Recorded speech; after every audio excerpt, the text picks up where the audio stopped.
Hello everybody, and thank you for joining us today for this CREST member webinar by Applied Risk. They will be talking about the state of industrial cybersecurity in 2020.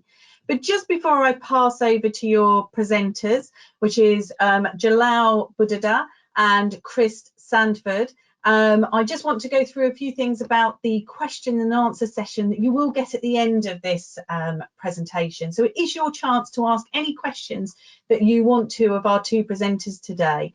There is a question and answer pane. Please feel free to type those questions throughout the presentation so that you don't forget them at the end. And you do have the opportunity at the end to type in any more that you wish to, and we will get as many of those asked of the presenters that we can. So now I will pass over to your presenters. So thank you, Jalal and Chris, over to you. Thank you, Debbie, and good morning, everyone.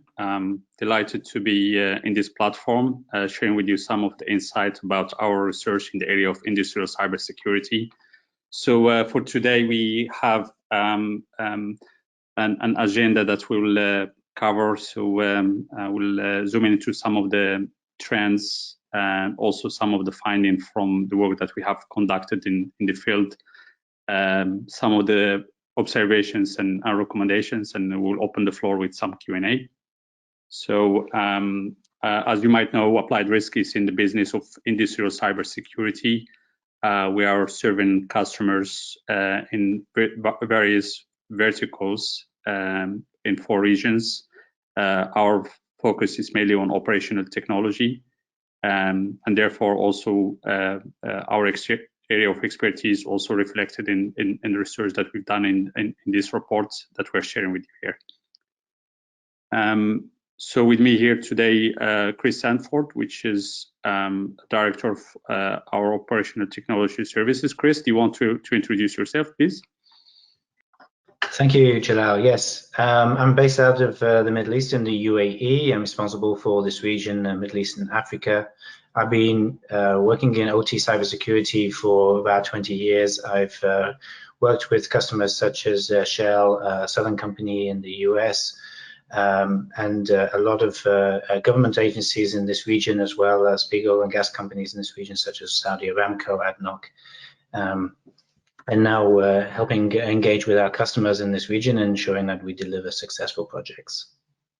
Thank you, Chris. Similar to Chris, I have pretty much the same background. We've been working with different customers around the globe, and we've been helping them on different aspects, from technical to large programs that we are still providing as we speak. I think in that sense, a lot of expertise, and I think especially a lot of focus in this area.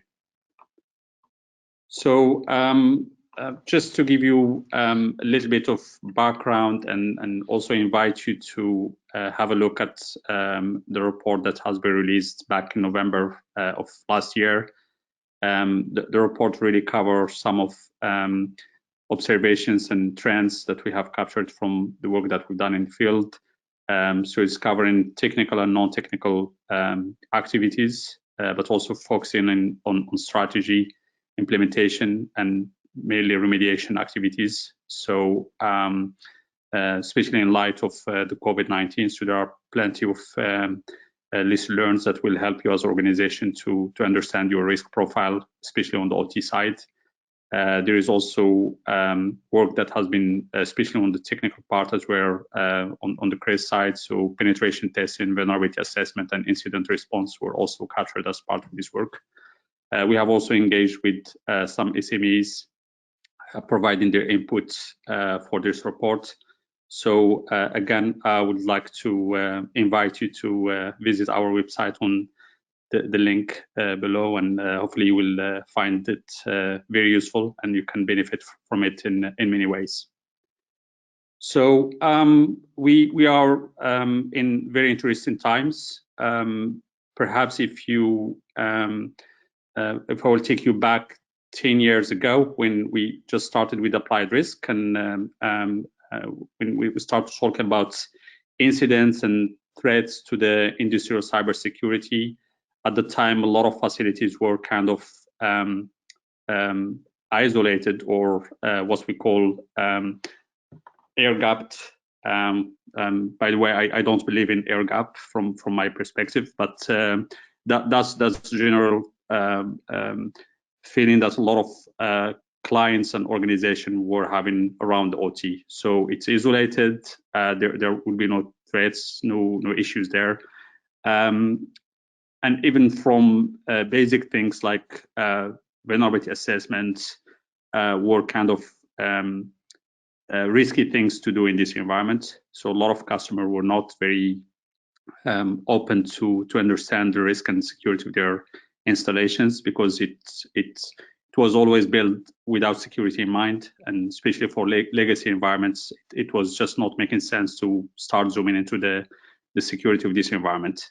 Things has been changed over the last 10 years dramatically. So I think nowadays industrial facilities, including critical infrastructure, becoming a very interesting, lucrative target for different players. And attacks that we're seeing across all industries is really not a fad anymore. So it's really a reality. So because in the past, when talk about incidents, people might challenge you with which kind of incidents we're talking about.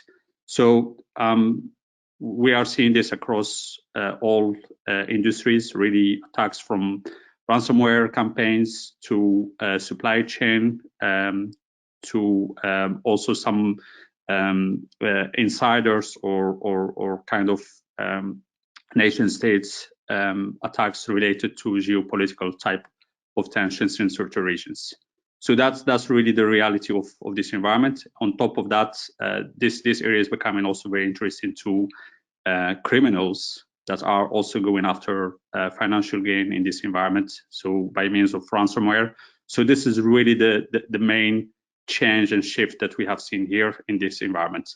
Luckily, the impacts or the consequences from those attacks are not serious in terms of impact to the health and safety and fatalities and so forth. However, on the other aspect, reputation, financial, and impact to the asset is definitely applicable for this type of attacks. So I think that's really one of the general trends that we've seen. So if we're looking at the markets at the moment, especially for the operational technology, there is a huge focus from the C-level management on investment in security, especially in the light of the COVID-19, also maintaining the core operations up and running and sustainable. But there is also introduction of insurance, cybersecurity insurance for a lot of facilities. From a vendor perspective and suppliers, we've seen also a huge shift in some M&A operations. So some of the vendors that small or big has been acquired. So especially in the area of logging and monitoring and anomaly detection. So I think it's really very interesting trend. From a technology perspective, this is the ITOT Convergence is still continuing. Cloud becoming really very important aspect for a lot of organizations in terms of their strategy, from reference architectures and adoption of industrial IoT. Remote access becoming a must have for a lot of organizations as social distancing and a lockdown making it difficult for a lot of organizations to conduct their operation on site. Hence the introduction of remote access. So on the other aspects, what we're seeing, some challenges around the lack of skills, especially on the OT security, as well as engineering. So this combination become very difficult. So we are kind of blessed as organizations that have focused on this area. So bringing the two walls between engineering and cybersecurity. So those are some of the key skills that you will find within our organization at the moment. We're seeing also an introduction of what we call shadow OT, a lot of components and environment that are not managed by IT or OT and just really in nobody's lands. So this is becoming also very concerning area, especially with introduction of some of the new technologies. So I think that's an area that we'll see also some of the result of it by maybe some of the attacks and compromises that will take place in this area. On a compliance part, this is also becoming emergent. So in Europe, as you might aware, the NIS-EU directive is kicking off and has been already in implementation in a number of countries. We're seeing also other type of compliance in different regions, so local regulations and laws that are imposed on different organizations that are operating essential services. So as I said, we're keeping track of a number of industrial facilities and organizations that has been subject to attack. So I think this is work that we are continuing to invest in and build as part of our threat intelligence platform. So if we look at the current states for January 2021, I think the list is expanded, but as you can see, all sectors are impacted here, really from power to manufacturing, pharma, and you name it. So I think, again, you don't have to be a target to become a victim in this context.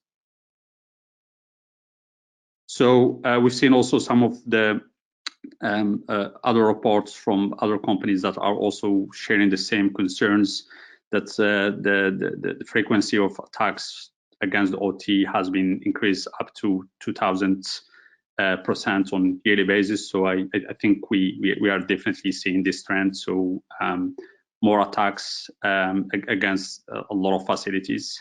So which means that we have to take this seriously and we have to do something about it. So the most concerning part when we're talking about protecting industrial control systems, not all systems has been built equal, which means that focusing on the most critical element is really very important. So when we're talking about safety instrumented system, for example, those are some of the targets, or I mean, those are really the crown jewels for facilities. So if those systems are becoming also impacted and untargeted, then that means that there is work to be done and to identify first what can be protected, and from there taking the right actions to isolate and also mitigate any potential risk for these environments. So I don't have to go into details about the Triton, but that's one of the examples that we've seen, which is really concerning. Beyond that, we have seen also that work needs to be done when it comes to the systems that are exposed directly to the internet. So for asset owners and operators, there is work to be done to make sure that their environment are identified but also protected. So that's also where work around penetration testing, vulnerability assessment, asset inventory, or discovery, those are elements that will help in this process. So if we go to the next slide, please. I think we have here an example of work that has been conducted by our team. So so that's another example about safety controllers that we've been able to evaluate as part of research effort conducted by Applied Risk Research team. But what's also interesting, we found a dozen of those systems exposed directly to internet, which is really very concerning. So which means that there is no protection whatsoever on this type of equipment. So you can pretty much have access and do any modification to the logic if you want to do. So that's really a big concern for this type of systems. So nevertheless, if we look at what are we learning from the field, as I stated, we have conducted and collected a lot of data as part of our research. So I think there is a breakdown here for these activities that I will ask or invite my colleague Chris to walk you through this data. Chris, do you want to take it from here? Thank you, Jalal. Excellent. So as we can see from here, that the scope is quite vast. You know, with what has OT in there, and the responses that we got from the projects and the SMEs that we used in here. I think where we can see from the field operations the 5 technical observations, where is really that, and again, this is not probably new for most of you, is around about the outdated and vulnerable software and inadequate network segmentation. And this is something in an industrial environment which is always very difficult to resolve. But the key is, and we'll talk about some of it later, is around about the remediation activities. Where the concern really is on the weak access control, especially as Jalal mentioned around about remote access. Over the last 12 months, a lot of companies have had to rely on remote access for vendors, OEMs, their own staff to gain access to OT domains to help manage and maintain the infrastructure. So having a weak access control, not understanding who is doing what, where, and when is a real problem, because that then goes into the next part, which is around about incident management and detecting and responding. Because if you don't know who's doing what, where, and when, then you can't. It makes it so much harder to do your incident response. And a lot of companies are really focusing on preventative measures, but they're not focusing on anything if an incident occurs. Even if it's an incident which is an accidental insider, understanding, what is the impact of that, who is responsible for doing this, any tooling that can be used for helping identify that there is a threat ongoing, that there is an incident ongoing. These are the kind of things which we see that a lot of companies do not have at the moment. And cutting corners, a lot of companies are under pressure to get things done now. We worked on a number of projects where, there is a date for producing, the goods, and everything has to be done to get there. And if there's something that needs to be done, then they will, something that will get cut off, then they'll do it and they'll add it to a tag list and do it afterwards. But generally, it's not always done.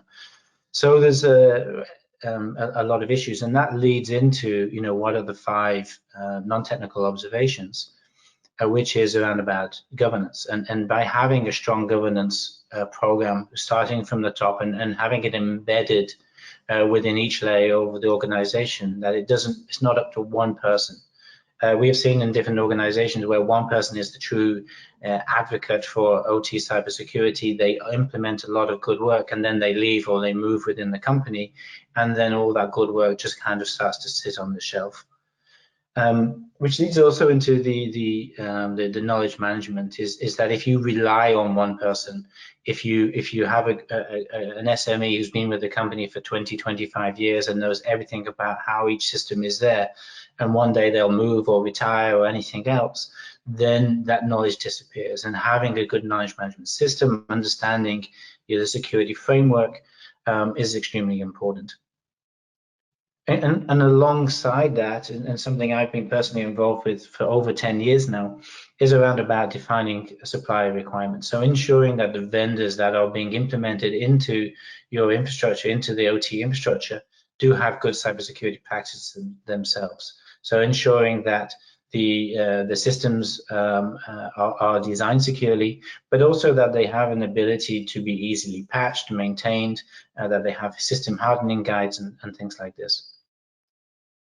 Linking into the governance is around about the strong OT security culture, and it's really important that security awareness, security culture is that people understand, what is a good security practice and what is a bad security practice, that they can inform their colleagues when something bad is happening, leaving a rack door open, sharing passwords freely, all of these kind of things.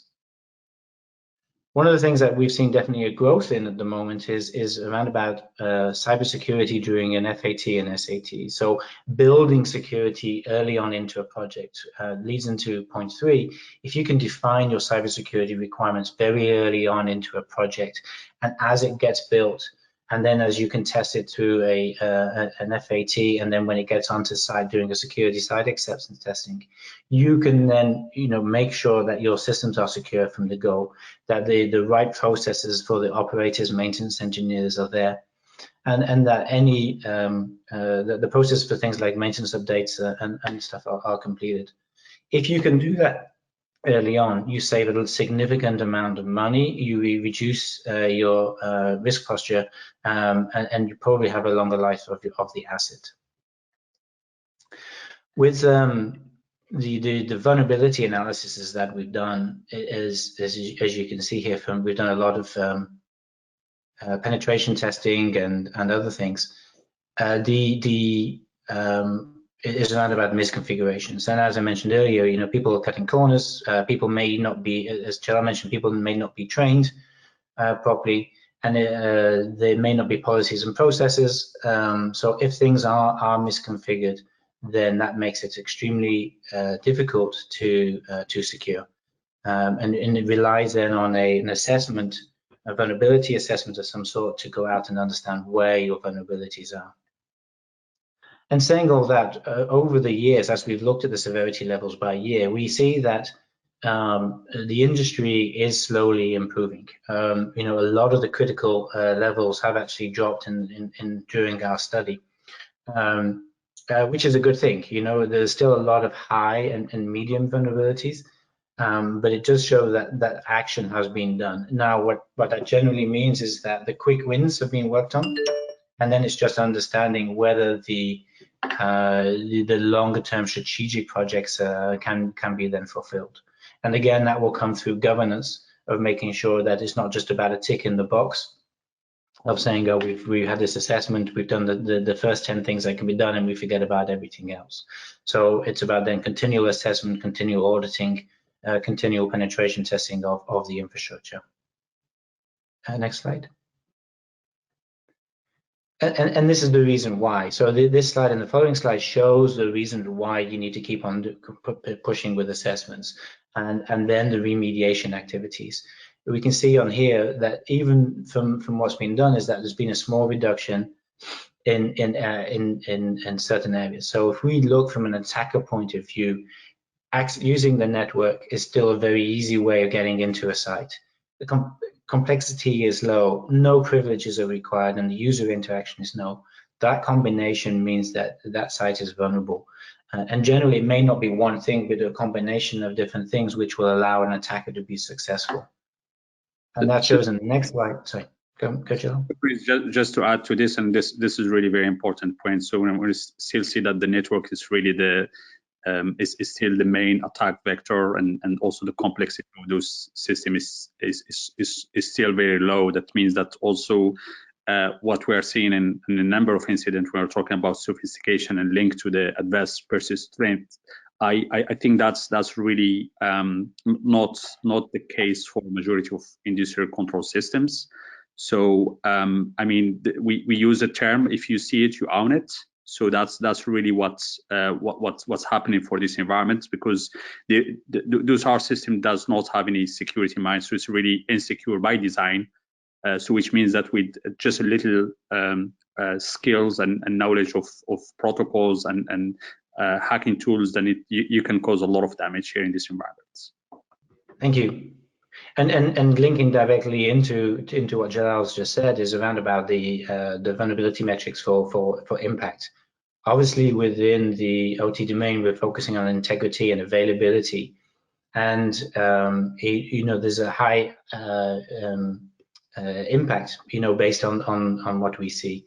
So from integrity and availability, it needs to be coming down into a different number to help secure your infrastructure. But you see from the 2018 and 19 is that the differences haven't really changed. In fact, the availability impact has actually got worse. From the key takeaway, so we've kind of gone through a couple already, but I think the main part on this is around about the security maturity. Oil and gas, a lot of oil and gas companies have very long strategic programs, starting maybe 10, 20 years ago, about slowly improving their cybersecurity maturity. And it takes a long time to implement those cybersecurity controls. They have a changing workforce. They have systems which cannot be changed. It's very difficult. Maybe in a refinery, they'll have one 2-week downtime every year where you can do significant upgrades or patch management and things like this. But you have other industries like manufacturing where you can do rolling changes. You can have weekends downtime and things like that to do changes. So you can see that some of the industries which have started later are now starting to improve. And with the shipping sector, which has been hit recently, and the advent of the IMO regulations, is that you can start to see that these companies are now taking cybersecurity very, very seriously. What we also work at is that with the vendors is that there is a small increase in the IEC 62443 uptake for certification of devices, but the messaging from the OEMs is that they are starting to take cybersecurity more seriously, and not just as a sales add-on. It's not just about selling an additional McAfee or whitelisting or other services. It's about trying to secure and trying to win deals by being more secure. But that trend has to get faster, and the only way that's going to happen is by having it in your procurement language, that you implement secure, you test secure, and that you maintain secure. For the next one is around about the coming down to governance. Everything that we mention here is around about, if you have a very strong governance, things like adding security language into procurement, making sure that green and brownfield projects are secure by design, are then tested frequently, that you have a good policy, that policy is enforced and regularly tested, will ensure that you have a secure facility, or a more secure facility, and that you have a roadmap and plan for the future. So what are the other recommendations that we can have? From here, it's around about building this long-term security strategy, in that you have this cycle of assess, understand what you have. So doing vulnerability assessments, at times penetration testing, and also checking from the policy and process and people area, what do you need to do? And then you can come into, for them, it's the remediate and mitigate, and then you start into the manage. And the manage is then looking at it from a protect, detect, and respond and recover. So if we go into assess a little bit more detail, it's around about having the visibility of your OT assets, understanding about the policies that you have and whether they are being effective. If you have policies but nobody is using them, or they are not using them right, then they are not good policies. So it's really ensuring that that these are implemented properly, and making sure that you have the right people who are doing these assessments. If you are just doing it because from the cheapest method, who are IT guys, they won't necessarily understand all the different OT protocols, the systems, the criticality of different systems, and things like this. From the remediation side, it's around about developing a secure reference architecture. It's key that even though it may not be something which is can be done immediately, there are gains that you can make in creating your zones and conduits, in putting technology in there, making sure that you have a DMZ between your IT and your OT, between your remote access, that you have good auditing and logging about who is doing what, where, and when, who is coming into your OT domain virtually and physically. So having those security policies and procedures which are there, they are constantly updated, they are audited and managed. And then with the outdated and vulnerable software, depending on the industry that you're in, is having good processes and regular maintenance windows that can make sure that you can update your systems. And if you can't update them, is then apply other mitigating controls, so either from a network-based or from an application-based or system-based security. Physical security, so physical security from some sites is also a difficult thing to manage, but that's very important. On the managed side, it's very important to understand what your model is going to be. So how do you want to manage your organization? How do you want to ensure that people are taking responsibility for OT cybersecurity? Having those KPIs, how do you have them visible to the organization, and that the people who are accountable and responsible for those KPIs are aware of them and understand when the trends are going in a bad direction? But a key part, and something which we see is becoming more and more visible, is around about the development, test, and implementation of the incident response plan. And that has to also link into sometimes some technology. So understanding, when an incident is occurring, as well as this could be in something like a SOC or something equivalent. But if you understand that an incident is occurring or potentially occurring, then you can implement that incident response plan. A lot of times companies only know when an incident has occurred is when it actually has occurred, rather than it's in process. So your system has gone down, you've got a ransomware system, it's unavailable. Now that is way too late. If you're able to detect and understand that an incident is occurring, then you can start your response plan pretty quickly. And then incorporate OT security into the management of change procedures. So in your permit to work and in these kind of things, making sure that OT security is there. So if you are having people who are changing a switch, making sure that that switch has the same controls in that they did before, that you have it hardened, that there's no open SNMP, FTP or Telnet is not fully open and things like this. Next one. So as Jalal mentioned, you can download this report from our website. So either just take the URL or come to our website and go from there. And what we would like you to do is to go into some polls, and we'll ask the team to activate these polls if possible. And while the polls are being done, then we can put your questions in there as well. And then I think we have around about 10 minutes to answer those. So for the first poll is, I think it's going to be from the top 5 non-technical issues observed, which one is the most affecting your organization? So is it what I've been saying is around about governance? Is it knowledge management, supply requirements? Obviously, there may be a couple that you can relate to, but which is the one that really affects you? Excellent, thank you very much. We're just about to launch that poll, so you will see a slide come up on your screen, and please participate and make your selection. Thank you. That's great. We've already had 53% of you have voted, so please feel free to press those buttons and participate in the vote. Thank you very much. And Chris and Jalal, would you like me to read those polls out to you for this one, or would you like to wait until we've done the other poll? Yeah, if you can read out the results, and then we can have maybe a quick discussion while we wait for some more questions. Excellent. So again, just to go over, the question was, from the top 5 non-technical issues observed, which one is most affecting your organisation? So the first one for governance was 33%.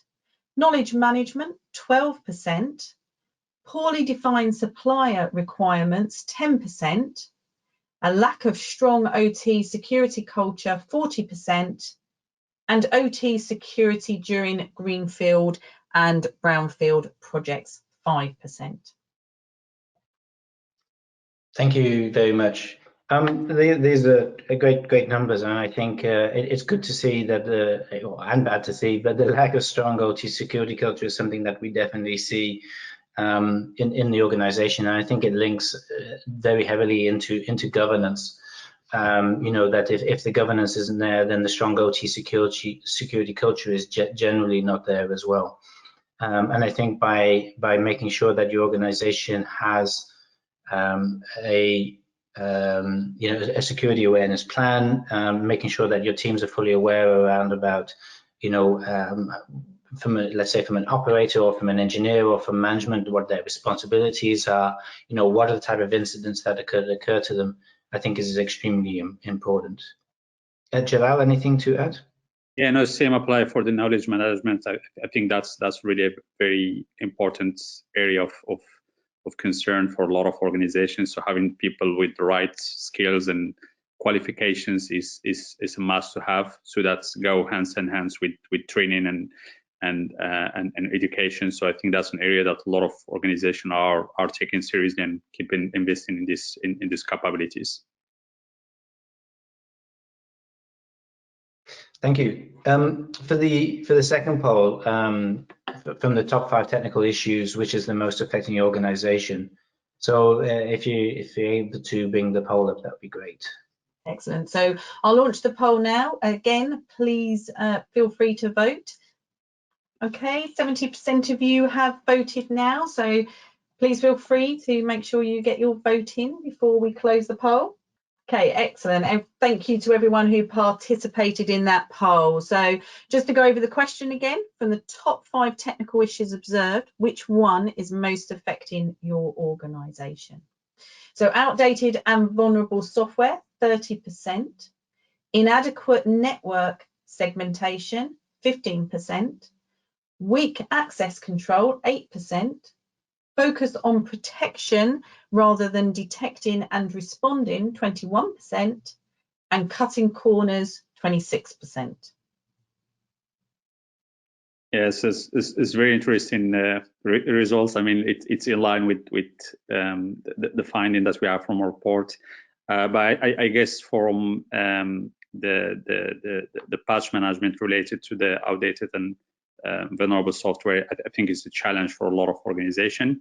From the protection, but also for cutting corners, I'm very aware that those are elements that can be very challenging, and it has something to do with also the prioritization from the security strategy, but also the remediation activities. So cutting corners is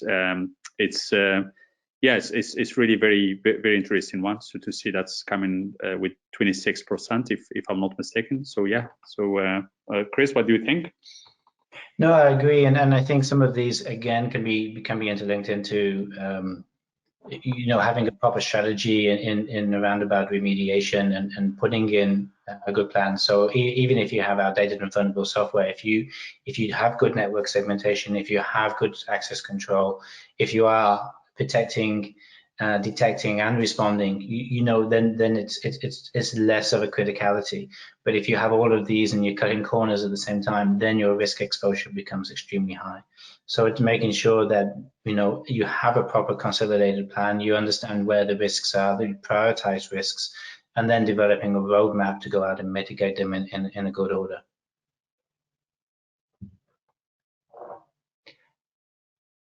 Thank you.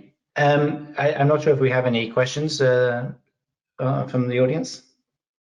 We do. We have a couple of questions that have come in. So again, just to reiterate, please feel free to ask any questions that you may have of our presenters. We still have a few minutes of the presentation time, so it's now your chance to get those questions answered. So one of the ones that's come in, Jalal and Chris, is they're saying that they're curious about the impact of COVID on OT in manufacturing sites. So what have you seen in that area?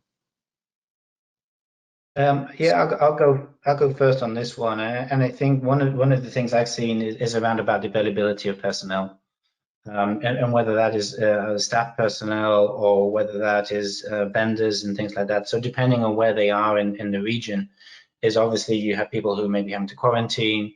If you've got vendors flying in, to do maintenance activities, especially where I am in the Middle East, there was a lot of flight restrictions between companies, and people were, for 3-4 months not able to do activities, and that's where I think the increase in remote access has come in, which is obviously a good thing and also, a potential risk.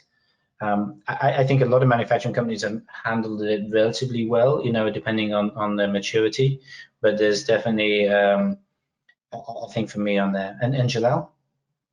Yeah, so I fully agree with you, Chris. I think from remote access, but also from the operational maintenance, we've seen that a lot of organizations restructured the way of working, so focusing really on the top priorities for keeping their business up and running. I think there are certain areas that has been introduced in this environment. So certain organization way of working remotely was not a challenge for them. It's nothing new, but we have seen a number of organizations, especially in the manufacturing environment, that the remote access was kind of only available for vendors and suppliers. So now it's including also staff, but also the way how they are looking at impact on remote access, so by raising awareness. So when it comes to dealing with certain type of attacks, phishing or scans or type of attacks against their network perimeter, we've seen that those are the organizations that are start to look into this. So by means of assessment and verification, but also spending more or investing more into the monitoring of their assets. So those are some of the key trends that we've seen, but the impact is definitely visible there. So certain project has been even delayed for certain organizations purely because of the logistic aspects around the COVID-19 was a huge impact for suppliers and for their staff as well. That's great. Thank you very much for answering that question. So please feel free to still type your questions in. We'll move on to the next one. Whilst there is a huge focus on industrial security sector enterprises, have you noticed an increase in OT adoption and the fast-tracked IT convergence within the traditional enterprise environment? So, for example, cash counting machines at financial organisations or building facility systems that are connected to IT systems. Have you got any comments on this one? So the IT-OT convergence is part of the agenda of a lot of organizations. So driven by also a push from some of the major vendors in the industry. So we're seeing a lot of benefit for organizations to consolidate some part of their infrastructure. So with that, also saving costs and enhancing the way how they operate. So I think this is work in progress. I think there is some pushback purely from certain sectors that are kind of conservative in the way how they look at the IT-OT convergence. So this aspect include also cybersecurity, so how security will be done, but also the point of demarcation between the IT and the OT, as well as the external parties, especially when it comes to the cloud. So those are some of the aspects that we're seeing, but all in all, we are seeing a lot of initiatives around reference architectures and integration of the industrial IoT or Industry 4.0 for a number of sectors. And to add to that, to the part about BMS, we see a huge issue with BMS, and we do quite a few studies with companies, and it can be quite a complex. I won't go into a lot of details, but I've seen, from a healthcare organization, is that their BMS was connected into their network, and remotely accessible, so you could easily get into the healthcare systems and things like that remotely through the BMS. And you come into roles and responsibilities about BMS. You may have a BMS provider, an owner of the building, and you may have multiple tenants. You may have, one cybersecurity organization and multiple cybersecurity organizations. So that can be quite a complex project to understand, who is responsible for cyber, and generally it's nobody. So I think BMS is an interesting area, and will, especially as it's connecting into IoT, IIoT, and OT systems. Great, thank you very much. So if I can squeeze another couple of questions in, if that's all right with you, Jalal and Chris. Yeah, fine. Yeah. Fantastic. So the next one is, we are receiving loads of alerts on vulnerabilities in OT systems. With the lean organisation we have, it is quite a challenge to keep track and evaluate all this information. What are your thoughts, solutions on that? So I think starting point, and this is a known issue. So not every vulnerability means that's a direct impact on system, but I think there are different ways how to address this. So starting first for having what we call threat intelligence capabilities within the organization. So whether this it depends on the size of the organization. It can be developed internally, or you can have external parties helping with this kind of feed. So where the challenge is just really about assessing the impact to your assets and taking action accordingly. So sometimes you have to think about compensating control and network segregation or isolation of those environments. So that one element. but there are also other elements from the monitoring and the response capabilities. So that's another element also to take in consideration. All in all, if the process is in place, then it becomes easier that you can include this in your patch management lifecycle, and at least being aware of those vulnerabilities. But I guess especially for small organizations, this can be a challenging. So we do have a lot of experience addressing this type of requirements, and there are some processes and instructions around this that we can help with. So I think that's something that's known as a challenge for a lot of organizations. Excellent, thank you very much. And we'll have to unfortunately make this the last question, but most examples are on large multinationals. How about SME? Is there enough sense of urgency for the SMEs? Most of the time, these SMEs are suppliers to a large multinational, for instance, so like supply chain risk. So have you got any comments around that at all? So I'll go first on that one, and I think it leads into the person that asked the question before, is that a lot of these companies are lean, you know, and maybe don't have all the knowledge to support the company. So is there an urgency for them? Yes, because sometimes the risk for them is significantly more. You know, if you have an issue with your supply chain and you can't provide to your, you know, upstream in your supply chain because you have a cybersecurity incident, you know, that could be significantly damaging to your customer. I've worked at a site where it was just doing production, and they had 4 days of downtime.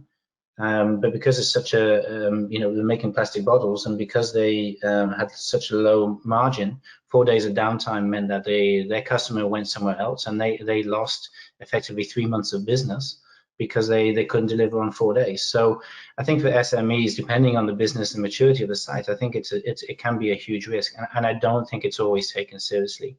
Because, you know, the priorities of the company, they're looking to try and be more lean, they're trying to, you know, agile, you know, they look at Industry 4.0 as an expense rather than as efficiency, and a way of improving, you know, production. So I think it depends, of course, but I think generally there has to be a little bit more urgency, especially as it is a company risk to them rather than just a cyber risk.